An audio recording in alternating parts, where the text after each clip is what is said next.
Okay. Hello, my name is Mark O'Keefe. I'm the editorial page editor of the Herald-Standard.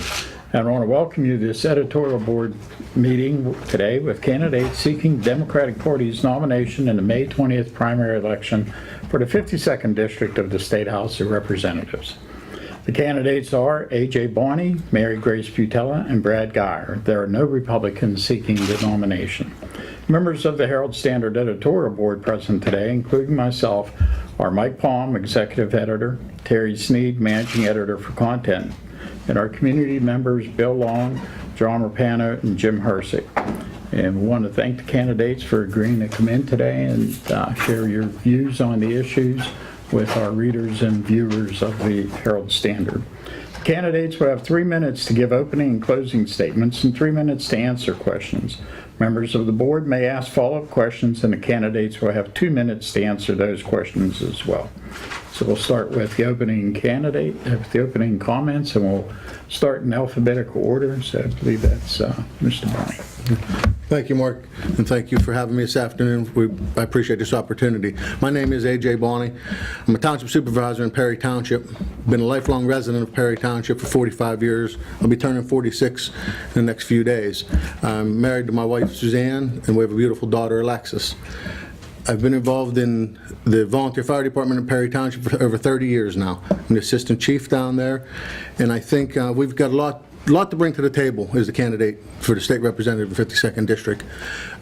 Here in a few days, May 20th is going to be election day, and I'm looking very forward to the support of the voters in the 52nd District so I can carry on what we've started in Perry Township. If you go back and look at our history in Perry Township, we had some hard decisions to make and some hard roads to start out with. 14 years ago, I come into a township that was near bankruptcy.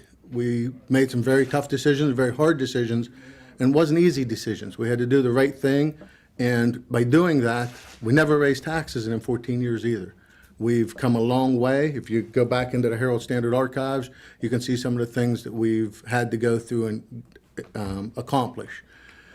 Being a volunteer fireman for all them years, I have a lifelong dedication to the community. I'm also a member of the Pennsylvania State Association's Executive Board, which is PSATS. It's over 1,450 townships in the state. I think I bring a lot to the table. I've had a lot of opportunity to represent the townships in Fayette County, being the past president of the county's Association of Township Supervisors. Anywhere from the unfunded mandates to the small games of chance laws, to just running local government in an open platform daily. That's what we do. That's what we're supposed to do. We get a lot of compliments on our road work and things of that nature, and we appreciate that, but that's our job. That's what we was elected to do, and we've always had an open door policy in Perry Township, and we're going to continue that in the House. There's some things that need to be worked on in the House. There's some things that need to be brought back to the 52nd District, and we're going to work very hard to do that. And I'm thinking by doing them different things that we have laid out in our platform, we can get that accomplished. Again, 14 years as a township supervisor, never raised taxes. So the easy way to have been out of the hard problems that we was in would have been to raise taxes. We didn't do that. We made the tough decisions. We did some fraud investigations. We had some people embezzle a whole bunch of money, and some people went to jail over it. So again, with the volunteer fire department, been there for 30 years, so I understand the different layouts in the county, whether it's running into Casparis to assist Collinsville Township on fire calls, or different areas throughout the 52nd District, Bullskin area. The areas we do that, been there, know them vicinities. One thing I'm not too good at is mind reading. I want to make sure we keep an open door policy, so if somebody needs to talk to us, they can. My telephone number's out there all over the place. If somebody needs to get in touch with me, please call. That's what we'll do. And again, with the Marcellus Shell impact fee. 30 seconds. Marcellus Shell impact fee, we was instrumental with PSATS of helping guide that in some kind of direction. It's not perfect, but it's sure better than zero. Again, I thank you for your opportunity, and please, on May 20th, AJ Boni for state representative. Thank you. Okay, thank you very much. Okay, Marygrace. Yes, I would like to thank the Herald-Standard editorial board for inviting me here this evening. I am Marygrace Butela, and I am a candidate for state representative in the 52nd District. I have one daughter, Kristen Butela, who is a professor of microbiology at Seton Hill University, And I belong to several organizations: Catholic Daughters of Connellsville, Isaac Walton League of Greene County, Moose 16 of Connellsville, South Connellsville Rod and Gun Club, National Rifle Association, Clean Water Action, and Mountain Watershed Association. I'm also a member of the Animal Angel Rescue League that's located here in the area. I am an elected tax collector in Dunbar Township, and I was elected in 2002, and I am presently serving my 4th term in office. In 2003, the county had its first reassessment since 1958, and I assisted over 300 people in their appeal process, and I actually attended appeal hearings with them. And then in 2009, the county decided to have, in 2004, the Connellsville Area School District increased its property tax by 3 mills. Now, the people of my township were outraged, and my phone kept ringing off the hook. And the people asked me for my help, so I attended a school board meeting, and I let the board members know about the struggles and hardships that many of my people were facing in my area. And I also asked them if there was any way that they could extend the discount or face period to allow people more time in paying those taxes. And I am proud to say that the Connellsville Area School District was the first school district in Fayette County to offer an installment plan to where people could pay their taxes in 4 payments, which really helped them out. And only 2 years later, after that, it became mandatory in the amended local tax collection law of 2006 that all school districts offer the installment plan to taxpayers. In 2009, Fayette County decided to have another reassessment, and the people were coming in my office with letters that said that their assessed values were doubled, tripled, and in some cases even quadrupled. One lady came in my office and said when she opened up her letter, she immediately got chest pains and unfortunately had a heart attack 2 days later. So on behalf of my taxpayers, I did research, and I found out that there were discrepancies and inconsistencies within that reassessment. And I went to a commissioners meeting, and also there was a public outcry to have that reassessment canceled, and the commissioners did decide to do that, which was really good. In 2010, a natural gas gathering pipeline, Peregrine Keystone Gas Pipeline LLC, requested an application from the Public Utility Commission for a certificate of public convenience, which, if were granted, would have allowed them eminent domain on hundreds, possibly thousands of acres of land here in Fayette and Greene counties. I became an active protestant in appealing their certificate. And in the end, Administrative Law Judge Susan D. Caldwell agreed with me that this company did not meet the criteria for a certificate of public convenience, and the company withdrew its application, thus saving hundreds, possibly thousands of acres in Fayette County and Greene counties from being destroyed and devalued. In 2013, I helped establish Fayette Marcellus Watch, an informal, diverse group of people with a range of opinions who are for, against, and neutral concerning the industrial development of the Marcellus shale gas in our area. Our group is 30 dedicated seconds. to keeping the public informed on Marcellus shale development by releasing permitting information, public comment period deadlines, information on water and environmental issues, helpful links, and related news. You can visit us by logging on to www.faymarwatch.org for more information. So these are the things that I have done while I have been in office as tax collector, and I would like the opportunity to be state representative so I could help more people and in a bigger way. Thank you.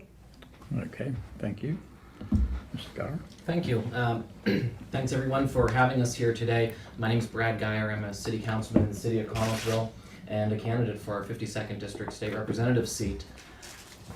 As I was graduating California University, and I have my bachelor's from CalU, ran for Connellsville City Council and won an open seat. And my journey as a city councilman has been really interesting, and we've learned a lot.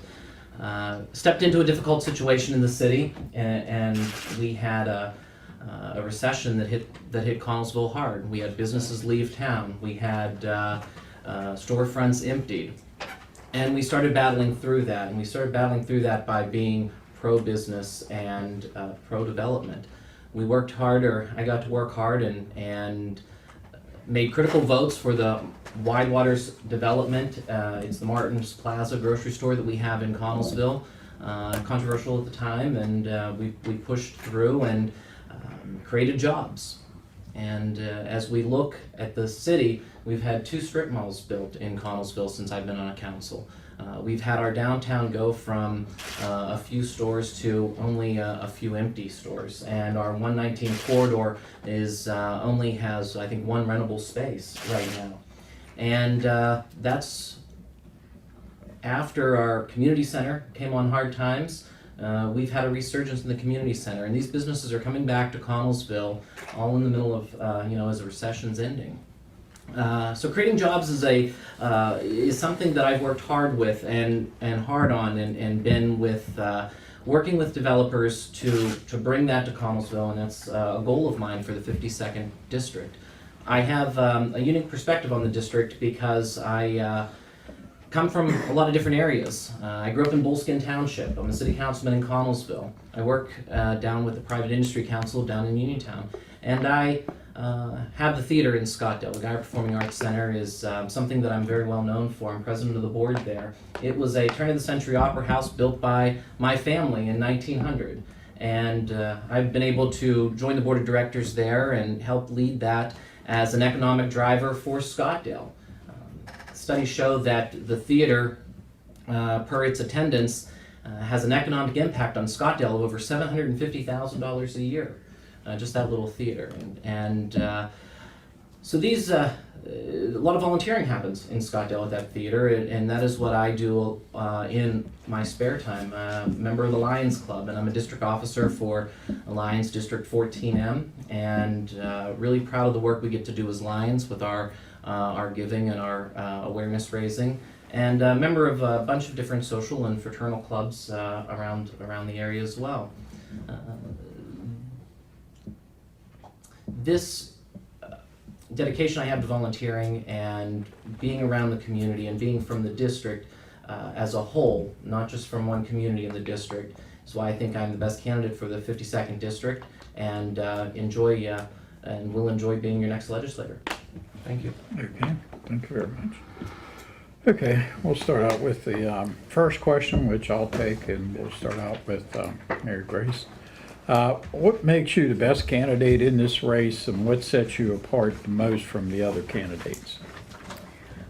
Well, I feel I'm the best candidate for this position because I truly care about the people. Since I've been a tax collector since 2002, I do much more than collect taxes, and I think most people know that. I really enjoy helping people. I like getting problems solved.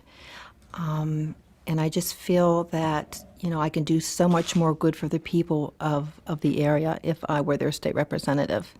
And I'm sorry, what was the second part? What sets you apart from the other candidates? What sets me apart is my desire to help people and truly care about the people that I serve. I always put the people's needs first before my own, and I think that's what a good public servant should do. Thank you. Very much. Makes me the best candidate in this race. My interaction with developers and the work I've had with developing in the city of Connellsville. I think the record of job creation that I have sets me apart from the other candidates in this race. I think that as I said, the area that I've come from and my background across the district also gives me a district-wide view and not just a candidate from this municipality or that municipality. Okay. Thanks, Mark. I think that's a twofold question, of course. I think the main thing is experience. That's what sets me above and beyond the rest of the candidates. Being a 14-year township supervisor and a 6-year executive board member of PSATS, I've got the honor and privilege of seeing things done throughout the state, exactly, not just being from one municipality, and being a, boots on the ground township supervisor, being with our people every day, seeing the taxpayers' needs, my commitment to public service as a volunteer fireman. I'm also the chaplain for the Fayette County Firemen's Association, so I meet throughout the county, also with the Firemen's Association, seeing different things there. But again, the big thing is experience. Experience is job one. I think I bring the most experience out of the other candidates to the floor. 14 years, again, not raising taxes, doing what we have to do, being a boots on the ground elected official, and again, seeing my people and being available to anybody 24 hours a day, 7 days a week. Thank you. Okay. Bill, you want to take the second question? Certainly. Who should I address it to initially? We'll start out with Brad. The state senate recently voted to ban members from accepting cash gifts. The measure is now in the state House of Representatives, which must approve it before it becomes law. Are you in favor of such a ban, and do you think all gifts should be banned? Absolutely. Are we public servants or are we politicians? I'm a public servant. We don't need to. We don't need gifts. We don't need bonuses and these kickbacks from special interest. There's I don't see any of them. I would vote to uphold the ban. Okay. Thank you very much. AJ? Mark, I agree 100%. There should be no cash gifts. I would definitely vote to make that a law. There's no, I'll be honest with you, didn't even realize that was a possibility. In 14 years of being a township supervisor, never seen that happen, would never even consider cash gifts of any sort. There's just no place in good government for that kind of stuff. But thank you. Okay. Marygrace? Okay, I too agree with the ban. I'll tell you fellas, I'm really appalled that anyone in office would even accept a cash gift. I'm really appalled at that. So definitely I am for that ban.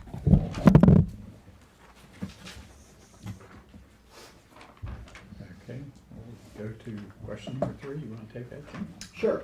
Legislation has been proposed that would require lawmakers to turn in receipts to collect reimbursement for work-related expenses instead of the current way of doing it and claiming unvouchered per diem rates, of which up to $159 a day can be claimed. Where do you stand on this issue, and should per diems be eliminated at the state level? AJ?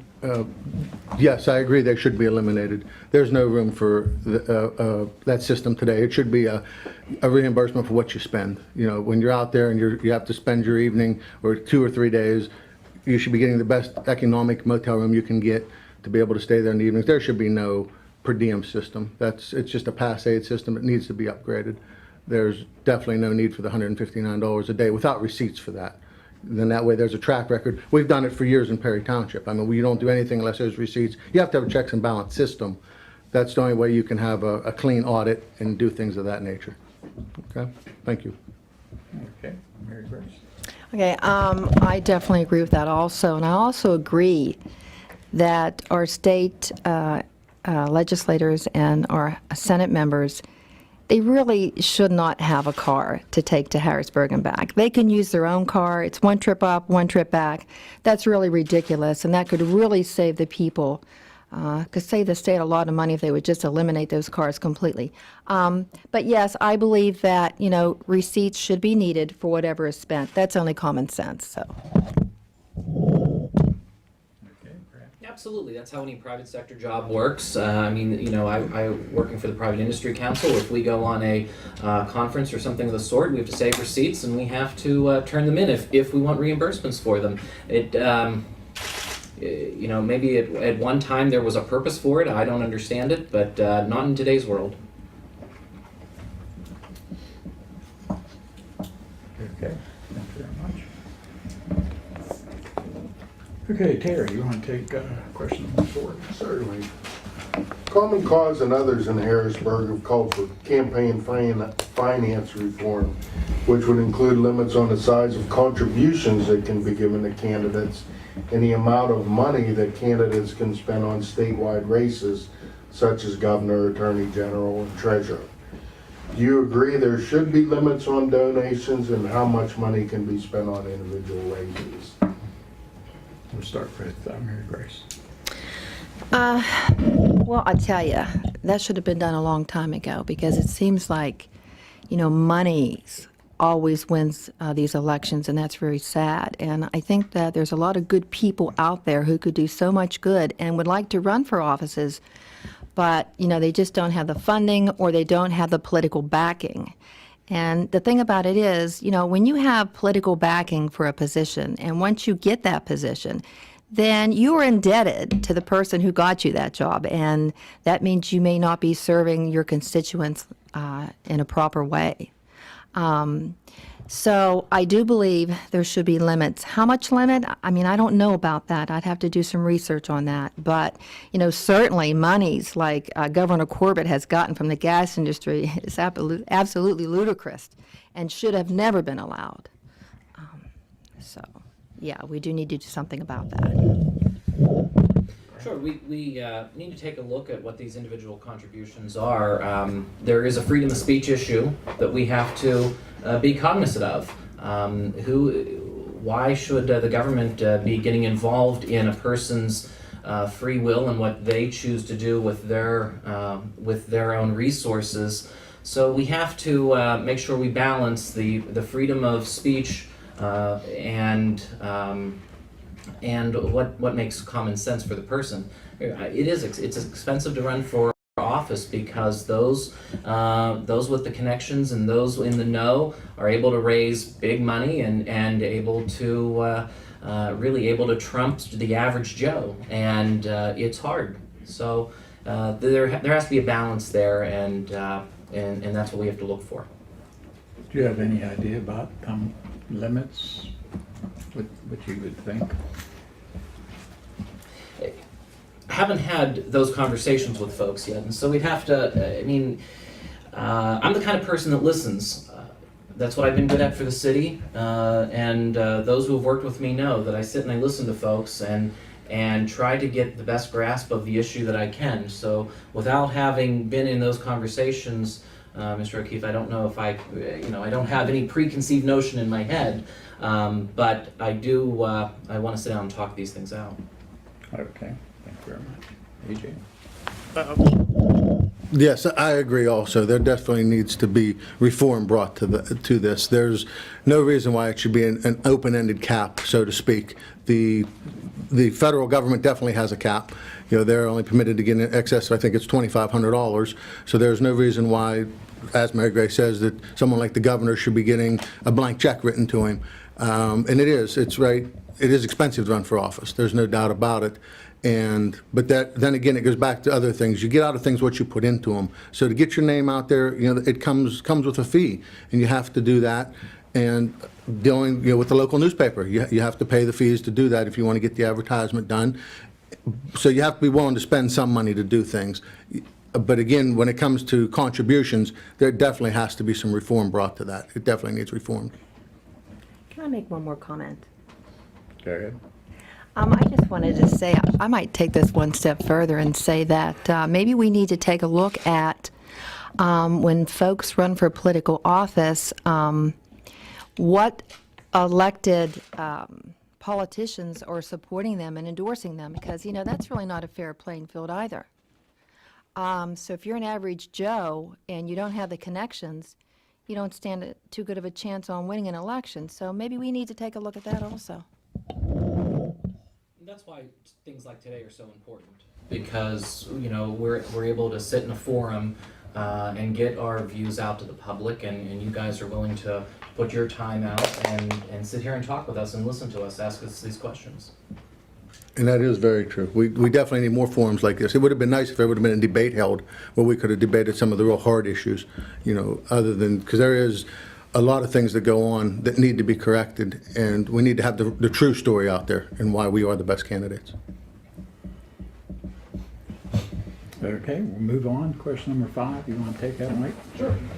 Fayette County's unemployment rate increased this past February from 7.2 to 7.5%, ranking it 58th among the 67 counties in the state. Somerset County's unemployment rates are also high at 7.9%. Is there anything that can be done for both these counties to lower the rate? Okay, we'll start out with Brad. We have to bring developers to the table. It's not talking about unlimited tax breaks because that hasn't worked, and we've seen that at the Sony plants and the Volkswagen coming through, Sony coming through. So those cap tax breaks, they're not always effective, but we have to get these developers to the table. We have to make sure our infrastructure in Fayette County is up to par. We're sending the we see the sewage line coming down the 119 corridor through Dunbar Township. FAPIN is working tough to secure land and make pad-ready sites. So when a business is ready, or a developer is ready to expand a business or to start a new one, we have the infrastructure in place to be able to do that. I think that's we're going to see that with 43 coming in, and now that it's in, and as we continue to develop these the business parks, we have places for them to go. We need to make sure that the communication systems at top notch. So any business, just eliminate all the barriers that these developers would have, and make this as an attractive place to do businesses as they can. Okay, AJ. We're very fortunate in the 52nd District, having 2 business parks ready to roll. They already have the infrastructure in place. We can have businesses set up there tomorrow if that's where they need to be, and that's one good thing. And also the education. Connersville Votech School has one of the best welding fields in the area. I mean, they have people come out of there that can go to work tomorrow, whether it's union welders or welding in a local shop. We're very fortunate in that area. And that's true. We need to have the infrastructure in place. The problem is today, the easy infrastructure was already done. We've lived this, especially being a township supervisor. To put 100 foot of pipe in and catch 10 homes, did that, done that. It's over. Now you have to go a half a mile to catch 2 or 3 homes. It's very costly. It's very expensive. The red tape to bring some of these people in through the different permitting process is just astronomical. That red tape needs to be cut in half or cut in 3/4. There's no reason why when businesses want to move in, this engineer looks at it, that engineer looks at it, another engineer. They're all engineers. One can look at it and get it approved. We need to move on. These things need to be done. We need to welcome these businesses with open arms and have the job creation here, and also being able to try to get this infrastructure in place affordably. It's just extremely expensive today. Storage, water, it's just the local person has to pay this bill, and it's very tough today. So I agree, we need to do that. We need to have the pad-ready sites. We're very fortunate, FAPEN's doing a good job in having them in the 52nd District. The sewer lines are getting in the ground. We need to do that. But again, on the other side of that, we have to welcome these people and, as a state representative, eliminate some of this red tape and get these people in here. Thank you. Okay, Marygrace. Could you please repeat that again, what you said, the unemployment rate? Could you repeat that? The unemployment rate in Fayette County was up in February from 7.2% to 7.5%. It was ranking Fayette County 58th among the 67 counties in Pennsylvania, and Somerset's was also high at 7.9%. Is there anything that can be done to help these counties? Okay, well, I'm a little taken aback because, we, with this Marcellus Shale development, we were supposed to have, a lot of jobs and so forth. So I'm kind of disappointed that it went from 7.2 to 7.5. And that might be because they've slowed down on the drilling. But, I have this conversation all the time with people that come in my office. We always talk about Fayette County versus Westmoreland County. And when you're going down the 119 corridor and you get into Westmoreland County, you kind of look in your mirror and you think, you're in the coming out of the twilight zone. Because once you hit Westmoreland County line, I mean, wow. There's business after business, there's development, there's people moving in, people moving out, things are going on. But in Fayette County, we don't have that. And we haven't had that for a very long time. And so, you know, it makes me just think, you know, the people that we put into office, is it their fault that we're not like Westmoreland County, that we don't have the businesses that they have and the people in their county? I mean, what is it? And so I think we're moving in the right directions. Mr. Boni says with the sewage and water lines, and I mean, that's something we should have had done years ago. But now that it is getting done, I mean, that's a good thing. And FayPen did purchase property in my township for an industrial park. I'm a little sad to see that beautiful farmland purchased and it's going to be developed, but if that's what it takes for jobs, that's what it takes. We have to figure out how to lure people in. We have to make our county, people want to come into our county and want to come here and raise their families. So I think we have to look at a lot of different things. Education. What does Fayette County have to offer? We have recreational, the city of Conestoga, the bike trail, things like that. That's all good, but you know, we still have to figure out why we are where we are right now. Why are we not a Westmoreland County or Allegheny County? I mean, why are we so behind the 8 ball? So I think we still have a lot of figuring out to do as far as that goes, but we're moving in the right direction. Okay, thank you very much. Okay, John, you want to take question number 6? Okay. The Democratic candidates for governor have all called for doing away with the impact fees from the Marcellus shale industry, which raised about $220 million last year, and switching to a severance tax, which they claim could raise $1 billion or more. Fayette County received about $1.3 million in impact fees last year, while its municipalities received about $1.4 million in impact fees. Do you think that impact fees should be maintained, or are you in favor of the severance tax? We'll start with AJ. Thank you. That's a very question that's very close to my heart. I'm not against the severance tax, but I'm definitely 150% against losing the impact fee. Just for the 52nd district, that was over $700,000 in 2012. That's real money, real green money. I mean, I don't agree that the impact fee of Act 13 is perfect by no means. But for Perry Township, you know, that's $80,000. For the city of Connersville, it's over $20,000. For Bullskin Township, it's over $100,000. I mean, that's over $700,000 in the 52nd district. That creates jobs also, because by us in local government being able to get that money and getting access to that money, we pave more roads, we put water and sewer lines in, we spend more money in the area, in the community, and also it has to be done in a safe way.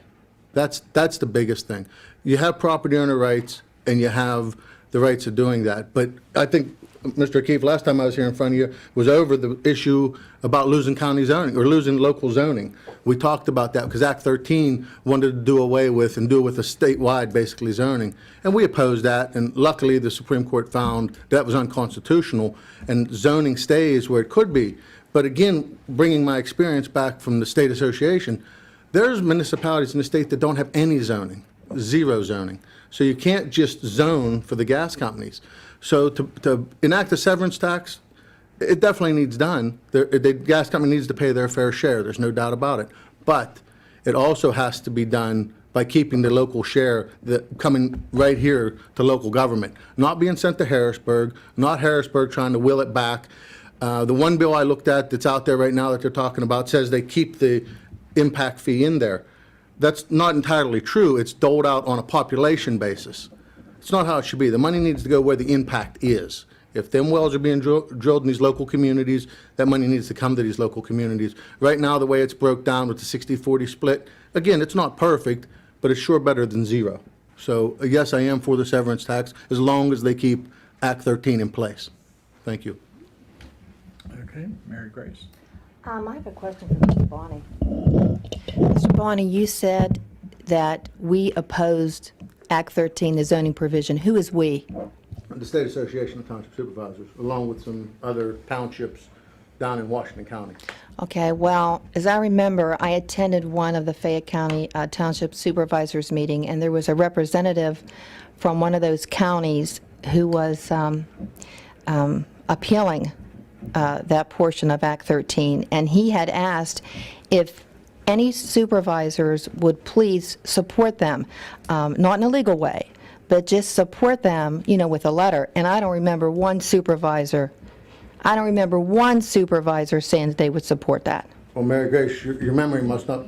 Hold on, we're not getting into where the candidates are going to ask Okay. each other questions. That's not. Okay, so I'll answer the question. Okay, so I do support a 5% extraction tax, maybe even 10, on the gas industry, because that money can help fund our schools and educate our children and help keep our property taxes low. I believe we should keep the impact fee, and, as Mr. Boni says, keep it here in the area. But as my memory recalls, I think the county's using it to put a roof on their courthouse, and I can't see where that should be used for that. These monies are supposed to be used, their impact. To me, impact means roads, water lines, environmental, things like that. So, yeah, we need to keep the impact fee and keep it here in the area, but we also need to do an extraction tax as well. Thank you. Just to be clear, we don't want the candidates asking each other. I understand. I'm sorry. I apologize. And I would say that for your sake, that you can answer that the next time that we get around to you. Okay. Thank you. Thank you. Okay, Brad. I do support an extraction tax, as well as keeping the impact fees. Something that's not being talked about is creating a pool of money that's going to help the immediate disaster when one happens. We had an occurrence in Greene County, and it's not a matter of if, it's a matter of when, and we have to be smart about this. I know as a municipal official, if something happens in my town, first responders are there. We're spending the dollars on Friday when we're cutting paychecks. And yeah, the state will come back and they will reimburse us. But when we had the bad snowstorm in, I want to say 2010, our overtime in the city of Collinsville skyrocketed, salts and everything skyrocketed. In August, we got a rebate from the state, but I had to pay those bills back in February when it snowed. State needs to set up a fund that when that disaster happens, the municipality can draw down on that money immediately, or that emergency responder team, if it's an EMS or if it's fire or if it's police, well, and it's going to be all of them, they need to be able to pull down that money quickly to resolve what's happening. And so as we talk about taxes on Marcellus Shell, I know what the impact fees have done for some of the municipalities who have spent them properly, and support that. We're missing the boat on a lot of revenue if we're not charging an extraction tax. And we're also not doing justice to the residents if we're not protecting them for when that disaster happens. Thank you very much. Okay, well, I'll take the next question, number 7. There have been various proposals over the years to replace or reduce property taxes by increasing the income and sales tax.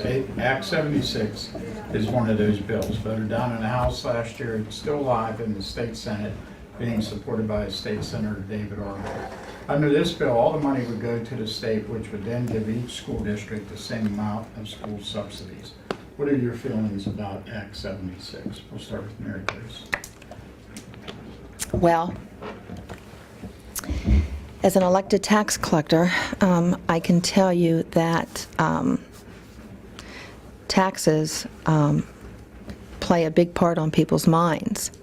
But I will tell you, in the Collinsville Area School District, our mills have not been increased since 2004, which is really remarkable, and I give them a lot of credit for it.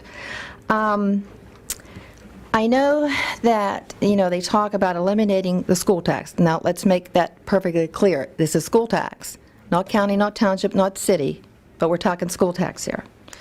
To do away with the property real estate school tax and to implement a higher income tax to 3.0, or from 3.07 to 4.34, and then do a sales tax, okay?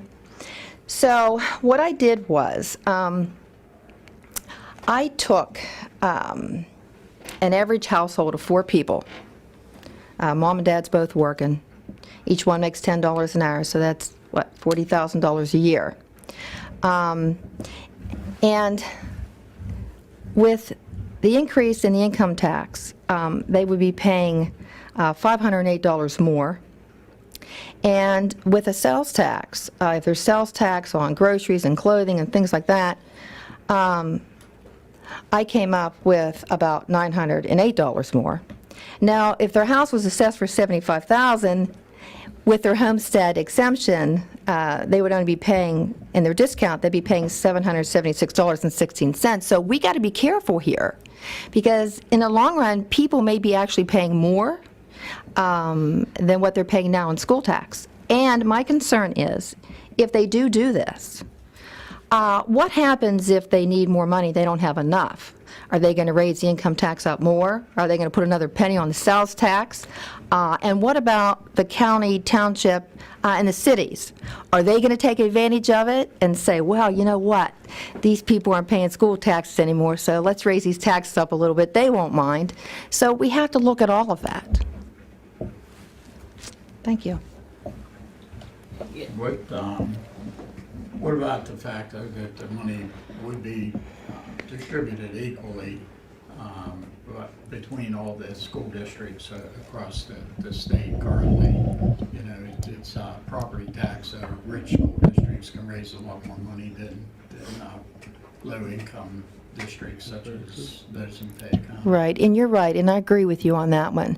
But I still think, we have to be careful when we want to replace the school property tax, because in the end, working families could actually be paying more, which isn't a good thing. So we've got to be careful with this. It's going to take some serious thought, and yeah. But we have to do something. I mean, my grandparents are 78 and 76 years old and paying somewhere over $2,000 for their school taxes. They don't have any kids in school. They don't have any grandkids in school. They have great-grandchildren in school. And I know when that bill, Marygrace said, when those bills loom over their heads, they get worried. My grandma went back to work a part-time job in the fall to make a little extra money so they could pay their school taxes. There's something wrong there. We're not doing something right. We have to look at this the sales tax and income tax, because these are the folks that are out there. It's more evenly distributing the pay rate for who's paying these taxes. I know we talk a lot about renters in Connellsville not paying property taxes. And you can make the argument that the landlords do, but we need to address this, and we need to address it quick. Our seniors shouldn't have to be burdened with these tax bills every fall. Okay, thank you very much. Okay, I don't wholeheartedly disagree with the other two candidates here, but I do disagree with portions of Act 76. What I don't like, number one, there's 4 school districts in the 52nd district. Fraser School District's actually building a $22 to $25 million school right now. So they're encountered some debt. And you're right, Mr. O'Keefe, that the richer get richer, the poorer have to scratch harder. If you look and break it down, there's no doubt about it. School tax is always the highest, and then the county, then the local government, the municipalities. We have people in Perry Township, some people pay $14 a year in property tax. High end is $200. So, but they all expect the same services because they pay taxes. And Brad's not wrong either. We have to look at for our seniors. But what I call the back door in Act 76 says if that sales tax doesn't make enough money for the school districts, they can still enact the property tax. So it really doesn't have true property tax reform. It's 150-some pages long, if you take the time to paw through that, and that scares me to death, because again, here's something that, we should be able to educate our children for, $10,000 to $14,000 a year. I mean, that's a pretty good number. If you talk to different school board members, that's usually the number I hear run through. There's the $8,000 to $15,000 gamut per student. So that adds up pretty quick. But we have to do something for our seniors. They're on a fixed income. There's some people, they're living on $300, $400 a month. Gasoline's almost $4 a gallon now. Everything else is going up. The property tax, or the sales tax, it would be a fair share where everybody would pay their own. The person that wants to, eat steak pays more than the guy that's eating ground meat, or vice versa, however you do that. When you go buy, it's no different when we're fortunate in Fayette County, we go buy a new car at C. Harper Chevrolet, you pay 6%. If you're from Allegheny County, you pay 7%. So, there's that difference there. State of Delaware is big with the sales tax. So we would have to look at that a lot more before you would see me jump into that head first, because I'm worried about some of the hidden things in Act 76. Thank you. Okay. Bill, you want to take question number 8? Certainly. Some state Pennsylvania's public pension plans for state employees and public school workers are underfunded by about $40 million, posing significant problems down the road. Governor Corbett has proposed putting all new hires in 401k plans with sizable increases in employee contributions. Democrats have proposed floating a bond to ease the shortfall. What do you think should be done to solve this problem? What's that, Brad? First and foremost, we have to look at our investments and make sure those investment companies are handling these pension systems right, so they're yielding as much as they can. And as the stock market rebounds and as we pull out of a recession and things start growing again, that $40 million shrinks the fastest. We need to, and the state's going to have to look at funding, doing something to fund into the pension plans. Floating a bond, it just is switching debt from one can to another. I don't know. Doesn't seem to be where we should go. Contributing more. That's a route that we have worked with the city when we had underfunding in our police department. We looked at increasing the contribution from the employees, and the employees felt that it was in their best benefit to do the same, and it was a way we were able to work together. The city put a little more in, the employee put a little more in, and we worked together. And taking new hires out of the system scares me, because now you're not putting the new money into the system too. So you would be against putting them into 401ks? If they want on their own to have a 401k, I'm all for individual investment, but to mandate them out doesn't, no, I would be against that. Okay. AJ? Yeah, I would have to agree with that also. Right off the get-go, I am definitely against the 401k. There is definitely a pension crisis. It's not an if, it's not a may. It's definitely a crisis. The problem is by not putting in the payments. We have to contribute the bottom line, what has to be contributed.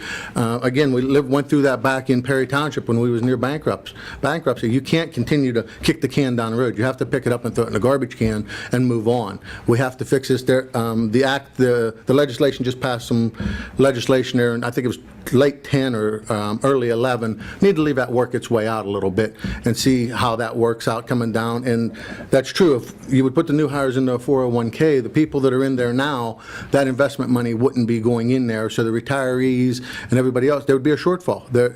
It's just an appetite for disaster, in my opinion. I think we need to pay our obligations. You have to pay your bills first before you create new bills. We got to live within our means.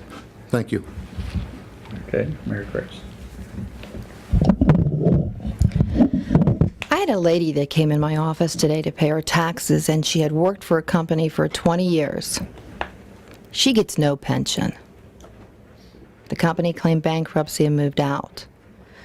I talked to a gentleman here about a few weeks ago, and he and his wife retired at 55 because he had about $120,000 in his 401k.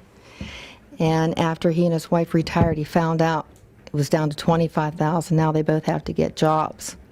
So a 401k, you know, you just don't know about those investments and what's going to be. But for now, they probably are going to have to float the bond. But, you know, everybody needs to give a little here.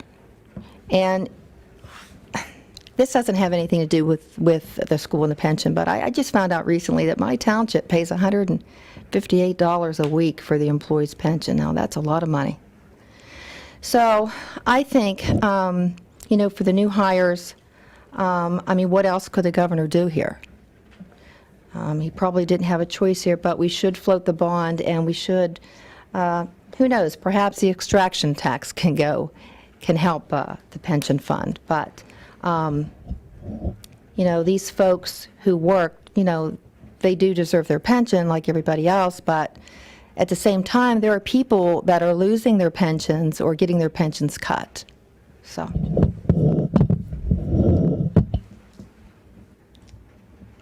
Okay, Jim, you want to take the next question, number 9? Sure. Any changes that any of the candidates would like to see in the current open records or open meeting laws, acts?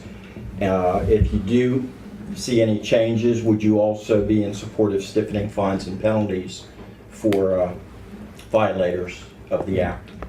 We'll start with AJ. Jim, I'll be honest with you, the open records law, Perry Township had an open book since 2000. We've always had somebody comes in, I always say we're elected to sit behind a desk. You want to see what's in it, go look. It's your desk. We're just elected to be there.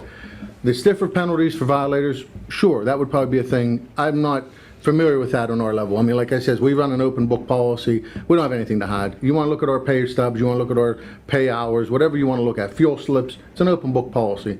That's how local government is. I think local government is one of the better forms of government because, again, we're, you know, boots on the ground. We interact with the people every day.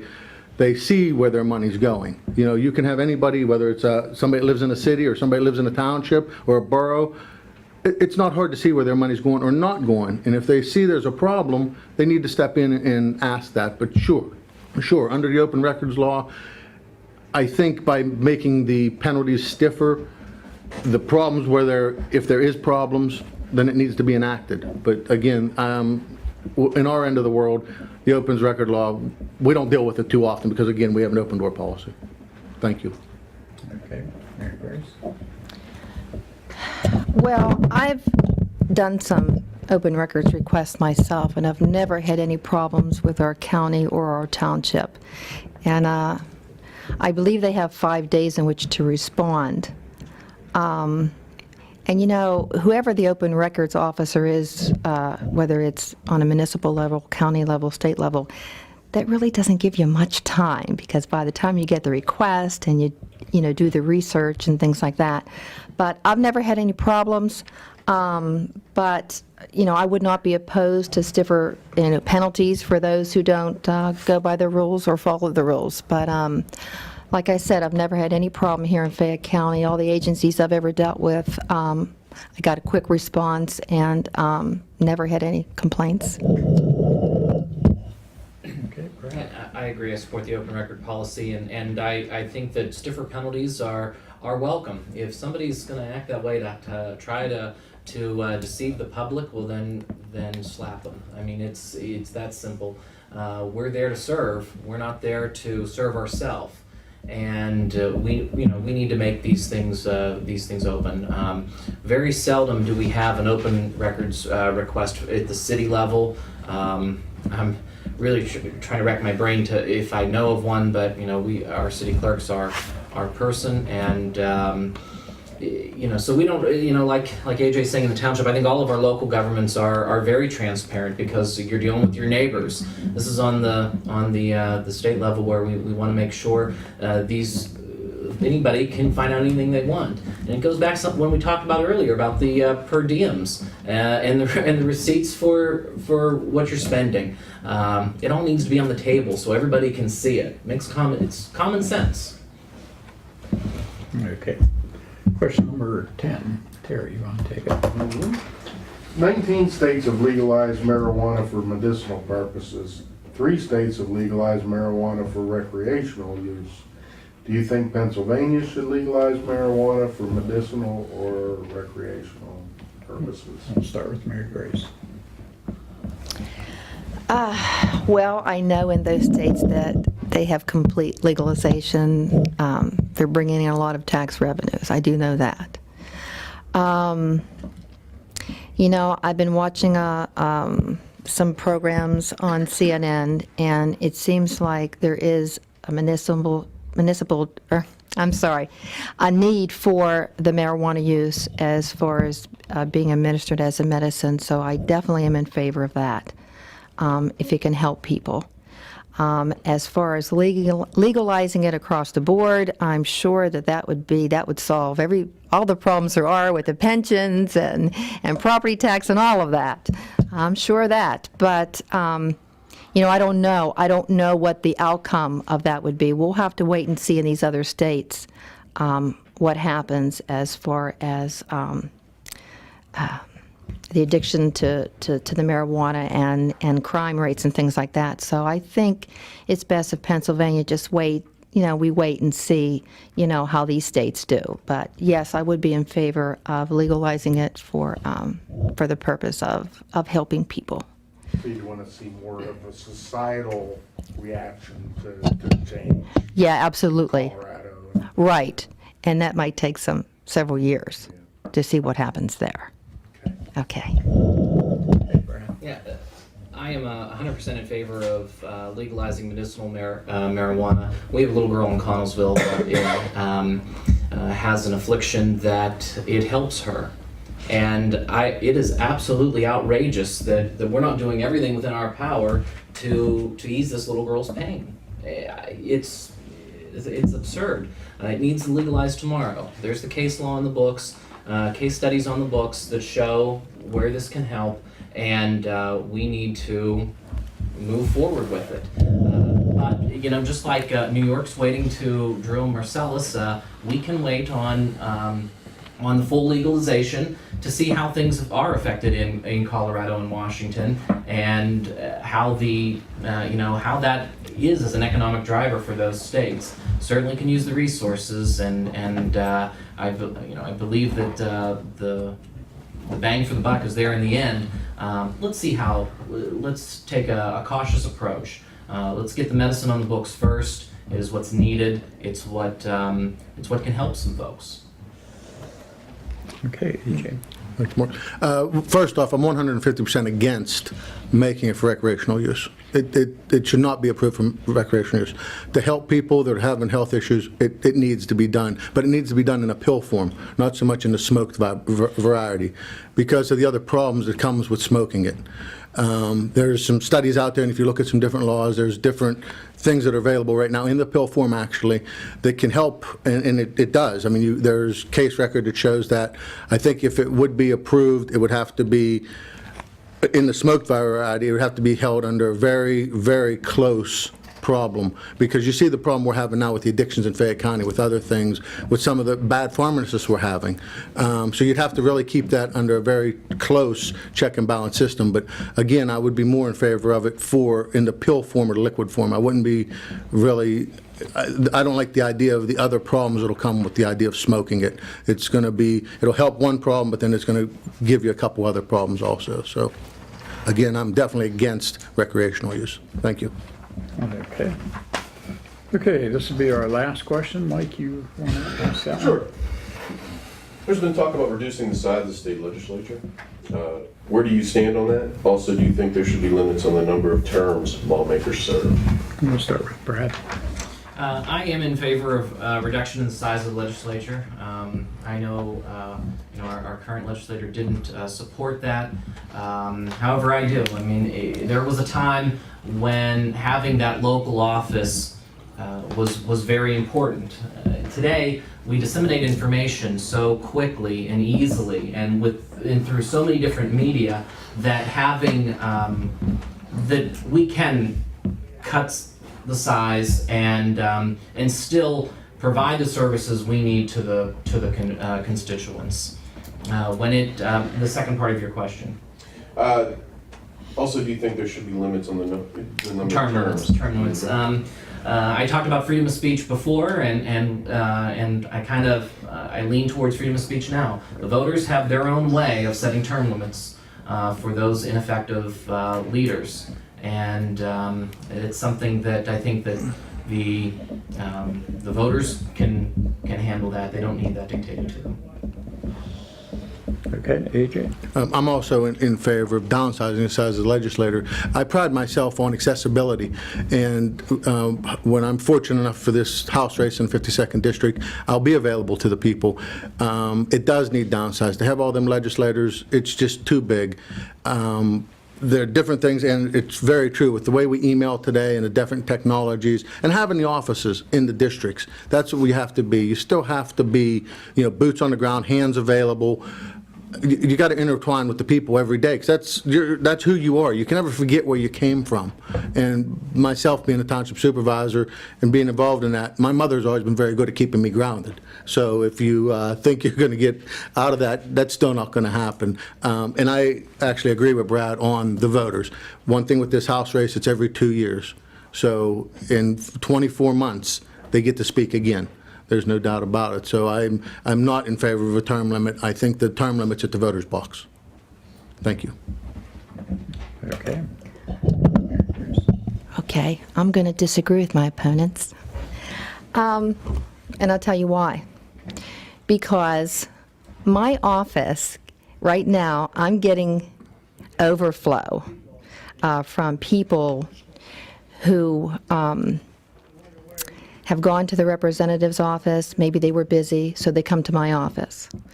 And so I don't think that's the answer, downsizing, because we have a lot of people out there who need a lot of help. I think maybe we should look at cutting their compensations. How about that? Let's cut their compensation. Let's make them pay their fair share for health care.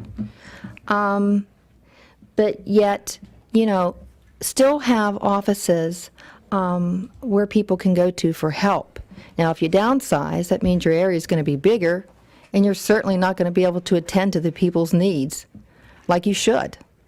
Okay? And that's just the way it is. So no, I am not for downsizing, but I am for decreasing compensation, taking away these vehicles. They don't need these paid vehicles, and having them pay their fair share for health care and so forth. Thank you. What about term limits? Term limits. Okay, so I agree with my opponents that as far as term limits go, the people are the ones who vote, and if you're not doing a good job where they feel that someone else could be doing a better job, then, they're going to vote you out and put someone else in. With the reduction of state legislators, it may lead to more of a regionalization election, and Fayette County may get kicked in with Washington, Westmoreland, possibly Allegheny. Do you think Fayette County loses in that scenario, having one representative for multiple counties, or do you see that as an asset to help jumpstart the whole region? Well, when Jack Murtha was our congressman, Fayette County was a very small part of his district in a very remote section, and we did very well. And he was very good to us. And I think with a good leader is going to represent the whole district. It's what I bring to the table here. I've been, I grew up here, I live here, I work there, and I see the district as a whole, and any good leader would.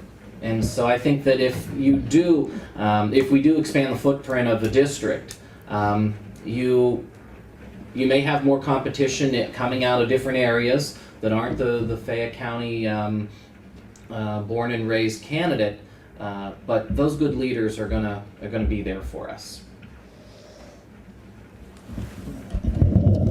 I agree that I agree to the point if it would be a bigger area. I still think you can't beat having somebody that knows the area, raised there, born there, go shopping there. Takes their kids to the movies in the area, does them things like that. By making it a bigger area, it would definitely be the idea of having to represent a bigger area is similar to myself going on the executive board, where I'm not just representing Fayette County at PSATS, I have to represent the whole state and bring Fayette County to the table. And that's been we've been very fortunate in doing that by getting things done at the state level through the Fayette County input. So I still think that having that person from Fayette County representing Fayette County is the best way to go. Then how would you reduce the size of the legislature? You could cut Fayette County in half and have 2 legislators for the state, or for the county. Instead of now we have 4. You could divide it right down the middle. Instead of this, if you look at these maps now, they're so dog-legged and dog-boned. I mean, I have townships that are border us that's not in the 52nd district anymore. Thank you. Make a comment. Bigger is not always better.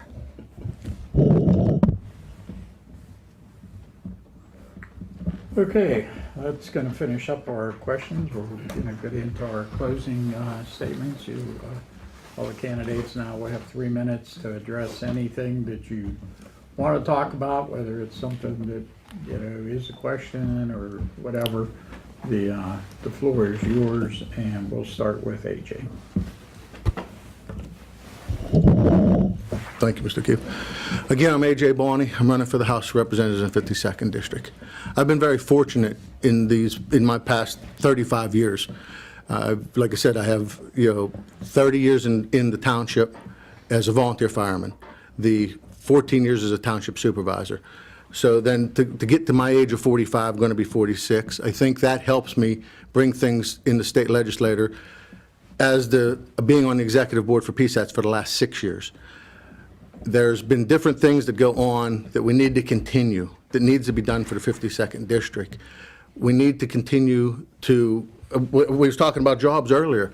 We all missed on a very important part. Highlands Hospital, one of the best job creators in the 52nd District. It's right there. They do a beautiful job with an autism school there. My daughter is privileged enough to go there.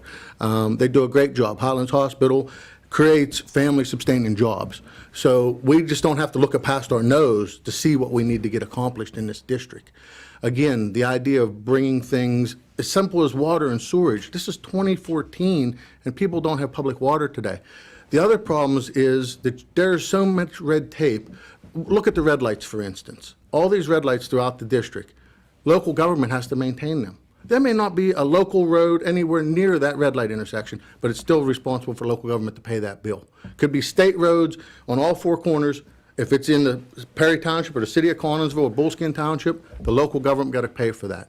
If you have a state road and you're in a borough and there's bad infrastructure underneath it, you're responsible for that infrastructure, not PennDOT, not the state, the local government. And they have to do it to PennDOT specs, not to their spec. So I don't know how these unfunded mandates and these other demands that are brought down to local government every day, and bottom line, to the taxpayer, because the people that live there, our neighbors, our constituents, the people we see in church every week, have to pay that bill. Again, I've been very fortunate to be involved with a lot of local organizations. I really enjoy the outdoors. Our local gun club, the NRA, the Fayette County Firearms Association, the Chiefs, the Lions Club, they're all very committed organizations to the community, and I'm very proud to be part of them commitments, to be in them communities. The fire departments, one of the heart and soul of any community is fire departments and the ambulance services, but it's a dying breed. We just had a major catastrophe a year ago with the small games of chance law. We had to work through that, and an auditorium full of people at Fraser, of firemen, to sit down and talk about if you won something that was over $100, they expect the fire departments to take your Social Security number. Anybody in here want to give your Social Security number up? I don't. So, we worked very hard to get that through the legislature, to get them things changed. One thing I will promise you, I will read the legislation before I vote on it. And if there's something there that just doesn't feel right, we'll talk to the people about it. And if the people have something they want to be, my door will always be open. I've always been accessible. You have 30 seconds. I've always been accountable. And the one thing I definitely bring to the table is experience. I'll be accessible 24 hours a day. Very fortunate. We've never raised taxes in 14 years in Perry Township, and I would never vote for a pay raise in the House. Thank you. Or a tax raise. Okay, Marygrace. Again, I would like to thank the Herald-Standard editorial board for having this question and answer tonight. Thank you very much. I am Marygrace Butela, and I am a candidate for state representative here in the 52nd District. If elected, I promise never to let any big corporations or special interest groups influence my decision-making or how I vote. I will always have an open door policy for all of the people of the 52nd District, and I will never discriminate based on anyone's political affiliation or beliefs. Government should never be about controlling people. Rather, it is the people who should be controlling their government. Thank you very much. Thank you. Thank you everyone for letting us come here and talk about these topics that's certainly important to our voters in the district. I believe I bring a lot to this House race as a city councilman for the city of Connellsville for the last 10 years. I've got to see a lot of changes, and I've been able to work with developers to bring jobs to our community. It's what I want to do for the 52nd District. And I look at it as a district as a whole, not just as I'm from one municipality here or there. I grew up in Bullskin. I have city council in Connellsville, the theaters in Scottdale, and I work for PIC in Uniontown. And I think I bring that view of the district as a whole to the table here so we can represent everybody across the district equally. My office will certainly be open to anyone and everyone that comes through the door, if they're a member of the 52nd District or not, regardless of what party or affiliation. If someone needs help from the state, they'll have it in my office. AJ mentioned unfunded mandates, and it was a great point because we've seen them in Connellsville too. And I think that is what is so important in sending a municipal leader to Harrisburg, because that person has the understanding of municipal government in a different way than some of our legislators understand what happens locally. We go, we have dinner at restaurants with our neighbors as a city councilman. I walk down the street or go to the ball field or go to the park with my neighbors, and I have to answer to them every time I'm there if something's right or if something's wrong. And I think that's something missing in Harrisburg. These guys are a little out of touch, a little removed from the daily strife of our residents. I believe I've done a good job creating jobs in Connellsville. I think our tax base is growing with the development we've had and with the new businesses coming in. And I think those business owners in Connellsville would say, hey, if I call Brad, he'll listen to the problem and he'll help me get it fixed. I'm a good listener. And I'll listen to the residents of the 52nd District, and we'll look forward to serving. Thanks, everyone, for having us here tonight. Okay, I want to once again, thank the candidates for coming in. Thank you. To meet with us. Thank you. And, share your views with our readers and viewers here at the Herald-Standard. I want to thank our viewers out there for watching also. My name is Mark O'Keefe. I'm the editorial page editor for the Herald-Standard, and we'll see you later. Hopefully he got all that.